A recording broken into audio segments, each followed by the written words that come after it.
नहीं, पहले तो हम ये जानना चाहते हैं कहाँ से खबर आ रही है कि चुनौतीपूर्ण पहले नहीं था, अब चुनौतीपूर्ण हो गया। बेसलेस बातें हैं। और जहाँ तक तैयारी की बात है तो तैयारी वहाँ की जनता कर चुकी है, लोग तैयार हैं, इसलिए हमको बहुत तैयारी करने की ज़रूरत नहीं है। तो काराकाट में तो और भी ज़बरदस्त रूप से सब लोग जाति धर्म सबसे ऊपर उठ करके एनडीए के साथ हैं और एनडीए के साथ हैं, इसलिए वहाँ कोई मामला ही नहीं बनता है। कोई टफ नहीं है। अभी तक इंडिया गठबंधन में सब कहाँ से कौन उम्मीदवार होंगे उसमें सब सीट पर घोषणा भी नहीं हुई। उनकी बेटी शेरनी है या बाकी समाज के लोगों की बेटी या बेटा शेर नहीं है। नमस्कार, आप न्यूज फाउंडेशन देख रहे हैं। मैं हूं आपके साथ वंदना। 19 अप्रैल से देश में लोकसभा चुनाव शुरू हो रहा है। बता दें कि इस बार इंडिया वर्सेस एनडीए का चुनाव होना है।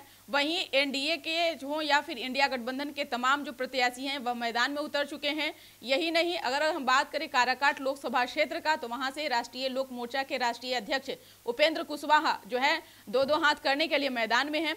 हमारे साथ खुद बात करने के लिए उपेंद्र कुशवाहा है। बात करेंगे सर से। सर, सबसे पहले तो स्वागत है आपका। धन्यवाद।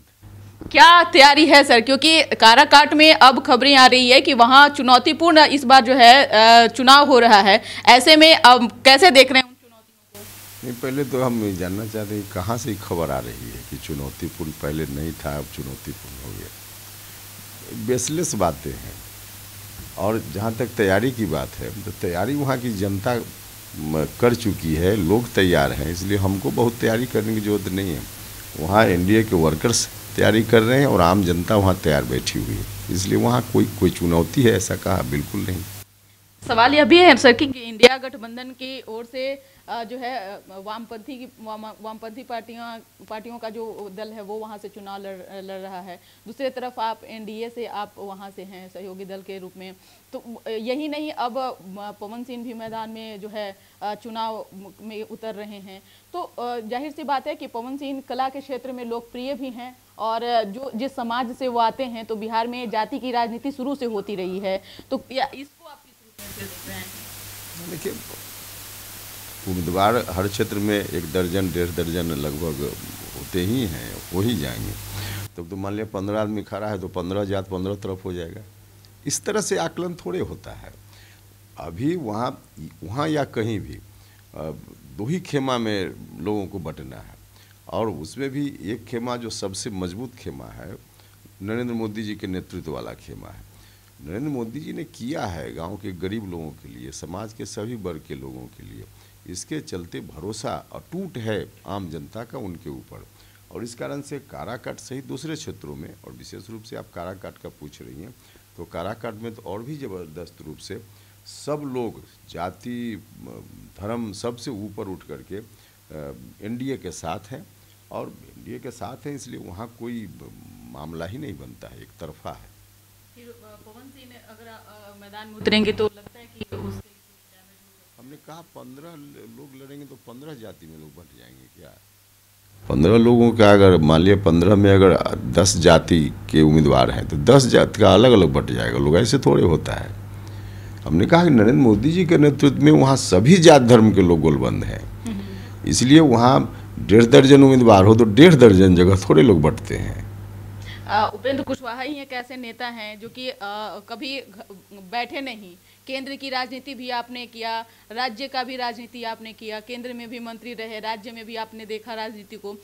क्या तब में और अब में क्या आपको हार्ड दिख रहा है सर कि पहले से अपेक्षा जो है अब थोड़ा? नहीं, देखिए, बहुत पहले और आज में कंपेरिजन कीजिएगा तो पहले 17 लोग होते थे अलग अलग जात के, अलग अलग गांव में, पंचायत में, और उनसे मिल लीजिए, उनसे बात हो गई तो माना जाता था कि हो गया पूरा गांव। अब ऐसा नहीं है। हर वर्ग के लोग जागरूक हैं, हर आदमी जागरूक है और उसके आधार पे चाहे दलित समाज के लोग हों, महादलित समाज के लोग हों, अति पिछड़ा समाज के लोग हों, पिछड़ा समाज के लोग हों या सवर्ण समाज के लोग हों, सब लोग आज जागरूक हैं। तो उसके आधार पे पहले ऐसा नहीं था। आज संतुष्ट करना है, लोगों से बात करनी है तो सबसे बात करनी पड़ती है। तो ये अच्छा ही है, डेमोक्रेसी में सब लोग आज उस रूप में अपना अधिकार हक खोज रहे हैं, तो ये अच्छी बात है। एक सवाल यह भी है कि जिस जिस तरह से एनडीए की ओर से दावा किया जा रहा है कि 40 लोकसभा सीट हम जीतेंगे, लेकिन क्या लग रहा है कि इंडिया गठबंधन के जो भी प्रत्याशी हैं उस मुकाबले इस बार जो लड़ाई है वो टफ माना जा रहा है? कोई टफ नहीं है। अभी तक इंडिया गठबंधन में सब कहाँ से कौन उम्मीदवार होंगे उसमें सब सीट पर घोषणा भी नहीं हुई उनकी। यहाँ पहले से तैयारी है, तो तैयारी के लेवल पर हम बता रहे हैं। इंडिया गठबंधन कहने के लिए गठबंधन है, बाकी कुछ नहीं है और कुछ भी नहीं होना है। यहाँ 40 में 40 एकदम गारंटी के साथ एनडीए गठबंधन जीतेगा। सवाल अभी है कि एक तरफ जहां पप्पू यादव भी जो है अपने पार्टी को विलय कांग्रेस में किए, बहुत उम्मीद लगाए हुए थे कि शायद टिकट उन्हें जो है दिया जाएगा। वहीं मुकेश सहनी की अगर हम बात करें, उनका भी एनडीए में बात नहीं बन पाया, तब आखिरी बैटिंग करने के लिए महागठबंधन के साथ हो लिए। क्या लग रहा है लड़ाई मुकाबला इस बार? देखिए, इतनी ही बात से स्पष्ट है कि हर कोई पहले एनडीए को प्रेफर कर रहा है। एनडीए में अगर किसी कारण से निराशा हाथ लगी तब जा रहे हैं दूसरे गठबंधन में। इसका मतलब कि एनडीए गठबंधन का क्रेज है और नहीं मिला तो चलो दूसरी जगह। तो इससे साफ साफ है कि एनडीए गठबंधन के सामने कोई टिकने वाला नहीं। लालू प्रसाद यादव अपने दो श्रेणियों को मैदान में उतार चुके हैं। लग रहा है कि कुछ लहर का असर जो है दिखेगा क्या? अब ऐसी बात करती हैं, उनकी बेटी शेरनी है या बाकी समाज के लोगों की बेटी या बेटा शेर नहीं है। भाई उनकी बेटी शेरनी है तो बाकी लोगों का बेटा और उनकी बेटियां भी शेरनी है। इसलिए ऐसा नहीं कि उनके घर में शेरनी पैदा हो गई और बाकी लोगों के यहाँ शेरनी नहीं। सब कोई भी आदमी हो, सबके घर की जो बेटियां हैं सभी शेरनी हैं। एक अंतिम सवाल रहेगा कि योगी आदित्यनाथ कल बिहार आ रहे हैं और औरंगाबाद लोकसभा क्षेत्र में जब हुंकार भरेंगे तो क्या उसका असर काराकाट लोकसभा क्षेत्र पर भी पड़ेगा? निश्चित रूप से आएंगे तो औरंगाबाद जिला का 3 विधानसभा क्षेत्र तो काराकाट में ही है, तो स्वाभाविक रूप से असर तो पड़ेगा ही, निश्चित रूप से पड़ेगा। लगता है कि उनके आने के बाद में कुछ और भी लोगों का मूड बदलेगा?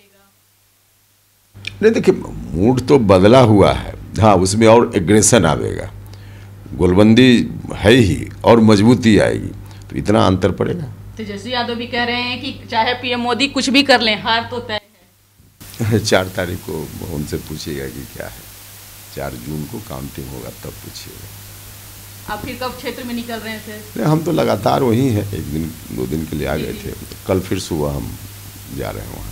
चलिए, बहुत बहुत शुक्रिया न्यूज़ फॉरनेशन को समय देने के लिए। तो आपने सुना कि क्या कुछ कहना था राष्ट्रीय लोक मोर्चा के राष्ट्रीय अध्यक्ष उपेंद्र कुशवाहा का। काराकाट लोकसभा क्षेत्र से जो है विपक्ष से 2-2 हाथ करने के लिए मैदान में उतरे हैं। वहीं इन्होंने कहा कि इस बार चुनौती जो है कुछ नहीं दिख रहा है, क्योंकि प्रधानमंत्री नरेंद्र मोदी का लहर है और इस लहर के सामने जो है इंडिया गठबंधन टिक नहीं पाएगा। इस पर बस इतना ही। सहयोगी अकबर अली के साथ न्यूज़ फॉरनेशन, पटना।